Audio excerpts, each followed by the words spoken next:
Bonjour à tous. Aujourd'hui, nous allons parler d'une maladie auto-immune qui touche de nombreuses personnes, mais qui reste encore méconnue, la thyroïdite de Hashimoto. Si vous êtes concerné ou que vous connaissez quelqu'un qui en souffre, restez avec moi, car je vais vous expliquer ce qu'est Hashimoto, partager des expériences vécues et vous donner des conseils concrets pour mieux vivre au quotidien avec cette maladie. Hashimoto est une maladie auto-immune dans laquelle le système immunitaire attaque la thyroïde, provoquant une inflammation et, à terme, une hypothyroïdie. Les symptômes sont souvent insidieux: fatigue intense, prise de poids inexpliquée, douleurs musculaires, brouillard mental, frilosité et parfois même des troubles de l'humeur comme l'anxiété ou la dépression. Beaucoup de personnes errent pendant des années avant d'obtenir un diagnostic, car ces symptômes peuvent être attribués à de nombreuses autres causes. L'une des premières choses à comprendre, c'est que chaque cas est unique. Certaines personnes ressentent des effets très marqués, tandis que d'autres vivent relativement bien avec la maladie. Mais une chose est sûre, bien gérer Hashimoto demande une approche globale qui ne se limite pas seulement à la prise de médicaments. La première étape après le diagnostic est souvent de débuter un traitement hormonal substitutif, généralement de la lévothyroxine, pour compenser le manque d'hormones thyroïdiennes. Mais ce traitement ne suffit pas toujours à soulager tous les symptômes. C'est pourquoi il est essentiel d'adopter une approche plus large qui inclut aussi l'alimentation, la gestion du stress et le mode de vie. L'alimentation joue un rôle clé dans l'évolution d'Hashimoto.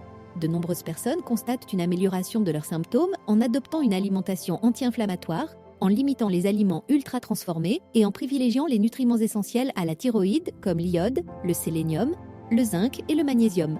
Certains choisissent aussi de tester une alimentation sans gluten ou sans produits laitiers, car ils peuvent être inflammatoires pour certaines personnes atteintes d'Hashimoto. Ce qui fonctionne pour l'un ne fonctionnera pas forcément pour l'autre. Il est donc important d'écouter son corps et d'observer comment il réagit à certains aliments. Mais au-delà de l'alimentation, le stress est un facteur aggravant majeur. Lorsque l'on est constamment sous pression, le corps libère du cortisol, une hormone qui perturbe encore plus l'équilibre de la thyroïde.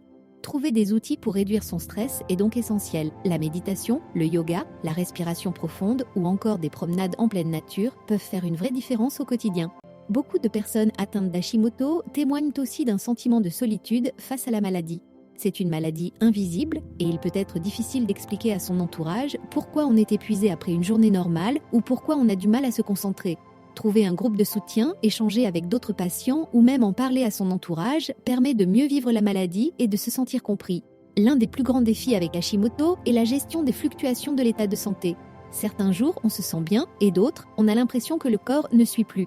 Il est important d'apprendre à s'écouter, à ne pas culpabiliser de ralentir quand c'est nécessaire et à adapter son quotidien en fonction de son énergie. Finalement, vivre avec Hashimoto, c'est un équilibre à trouver entre le suivi médical, l'alimentation, la gestion du stress et le soutien émotionnel. Ce n'est pas toujours facile, mais avec le bon accompagnement et les bonnes habitudes, il est tout à fait possible de retrouver une qualité de vie satisfaisante. Si vous êtes concerné par Hashimoto, n'hésitez pas à partager votre expérience en commentaire. Quels ont été les plus grands défis pour vous ? Quelles solutions avez-vous trouvées pour mieux vivre avec la maladie ? Parlons-en ensemble et surtout, prenez soin de vous. À très bientôt.